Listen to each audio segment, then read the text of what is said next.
You're listening to Up an Octave, a podcast by Sonivia, the podcasting agency that believes that women and non-binary people deserve to take up space in the podcasting industry because our thoughts, voices, and stories matter. Here you'll learn how to make dope podcasts that inspire, educate, convert, and most importantly, make your voice shine. I'm your host, Rue Spence, and I'm here to take podcasting up an octave. Let's get into it.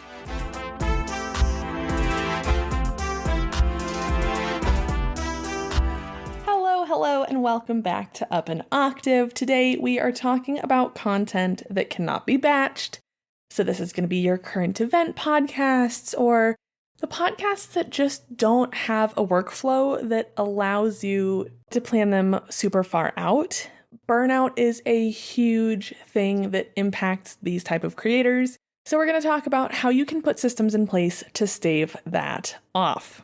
So first up, let's talk about the elephant in the room, what burnout looks like for content creators. And of course, specifically here, I'm talking about podcast creation, but this is kind of a put a finger down or I see you or POV, you're this, because oh boy, do I know how this feels. And I'm assuming that you do too, whether it's in podcasting or a different facet of your life. If you are feeling just like general overall fatigue, a lack of motivation, or a creative block. If each week you're like, what the heck am I going to talk about on the podcast this week?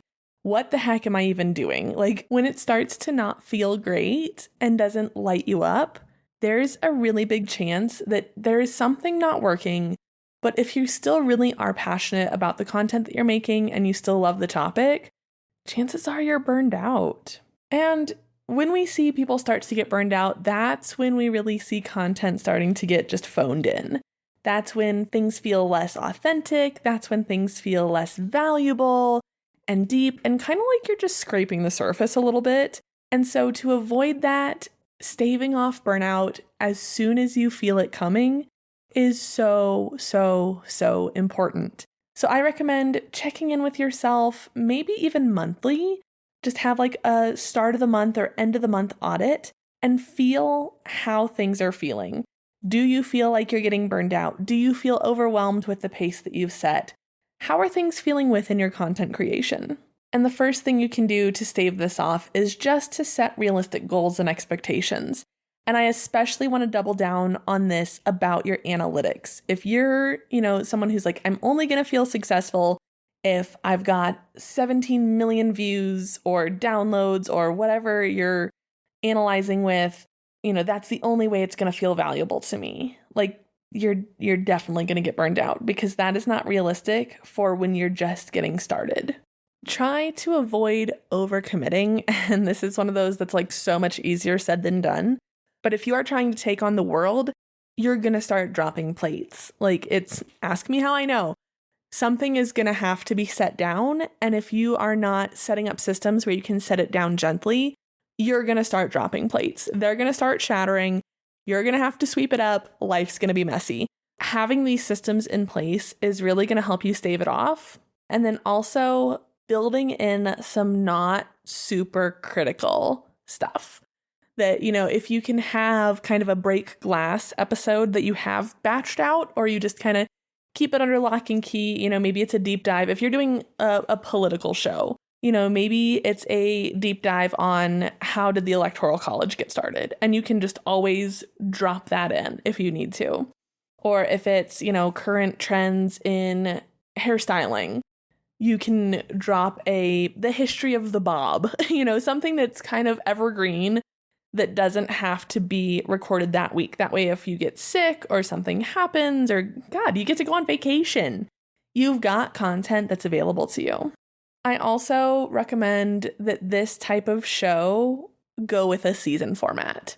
That's going to help chunk things up in your mind so that you're like, okay, I have 10 weeks on, a week off, or 16 weeks on, 2 weeks off. Whatever that looks like for you, that's going to help avoiding burnout feel more manageable. And it's also going to build breaks in that are going to allow you to regroup and come back more excited.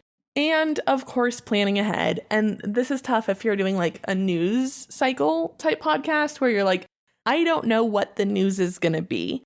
But there are some overarching things that you can kind of plan for. So like with the election that's just recently happened, had you been in this sphere, you could have prepared, okay, I know that November or really October is going to be dedicated to the run up to the election. Or I know that mid-November is going to be the aftermath of the election. And obviously we didn't know how it was going to go. Existential panic. But you knew that there was going to be an outcome and that would inform the type of content that you're making.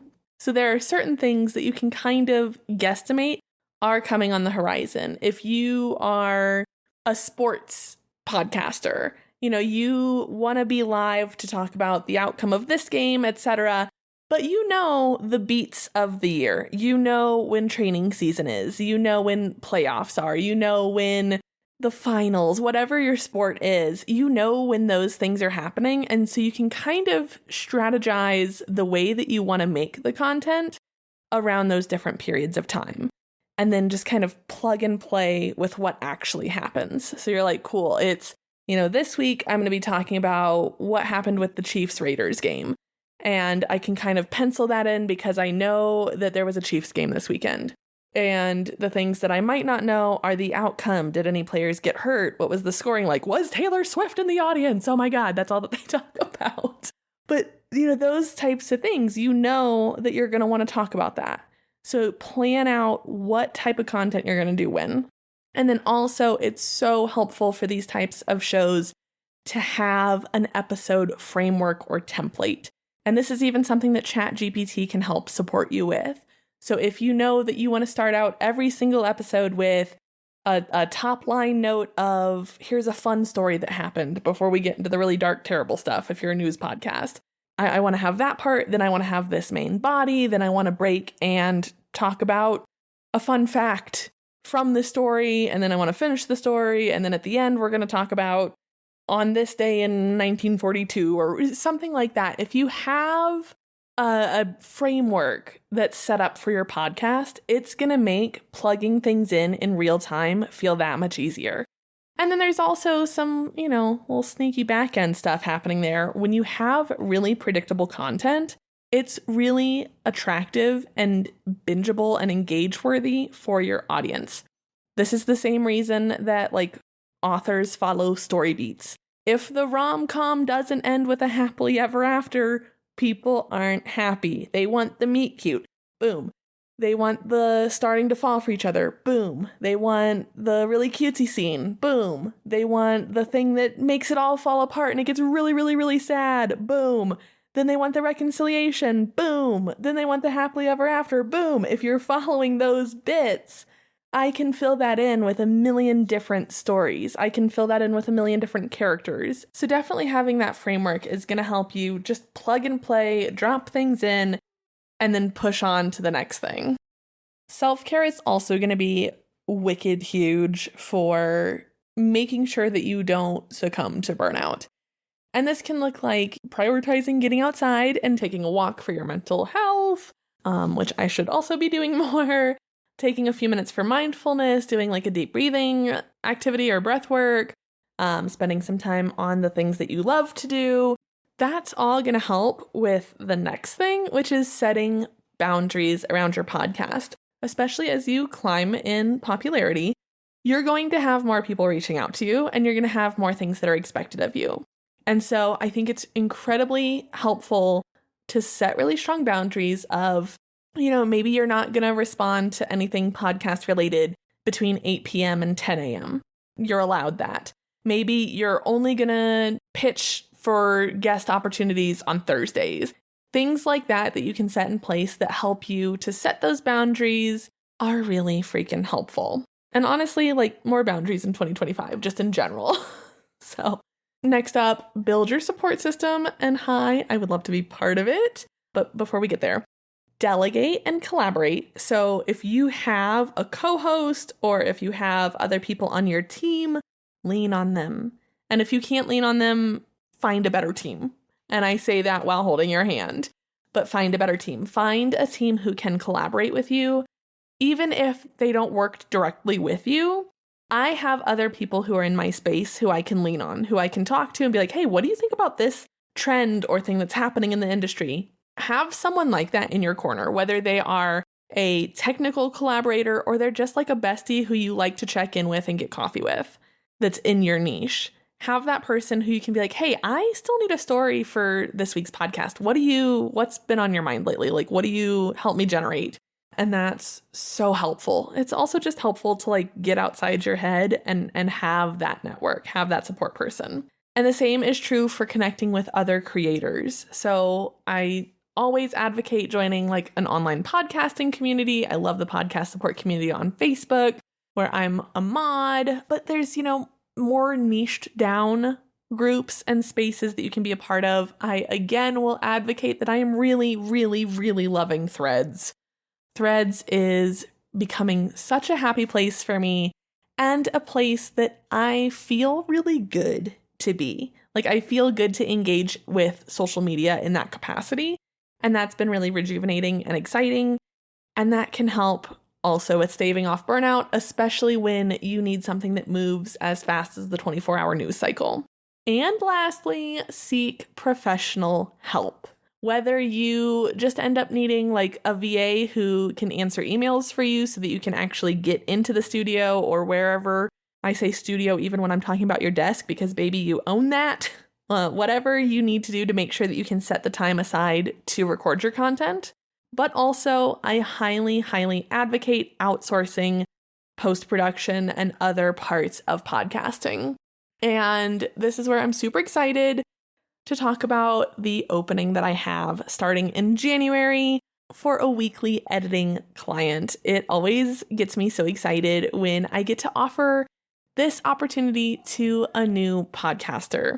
Whether you are someone who's doing, really time-sensitive weekly podcasts or you're able to batch out, I really want to work with you and I would love to hear more about your project. So I'm currently taking applications. There's going to be a link in the show notes.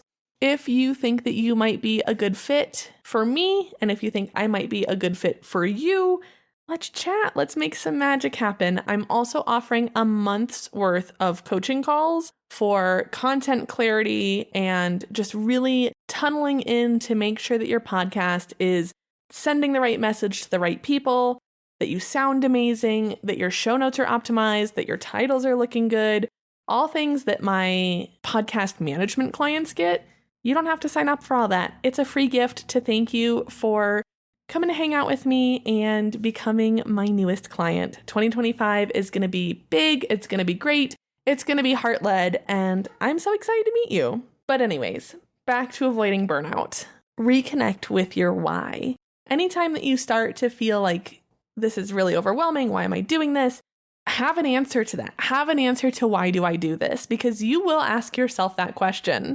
And in a perfect world, that's when I can hit you up on Voxer and be like, hey, babes, I see that you're freaking out. What's up? But if we're not working together, be able to do that for yourself. Be able to say, I do this because I'm passionate about making this difference in the world.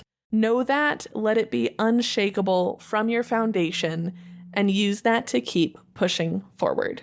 And finally, celebrate your wins.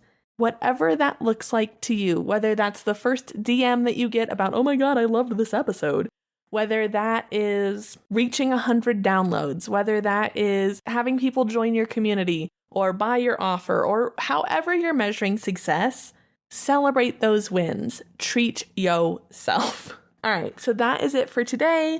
Check in the show notes for the sign-up form.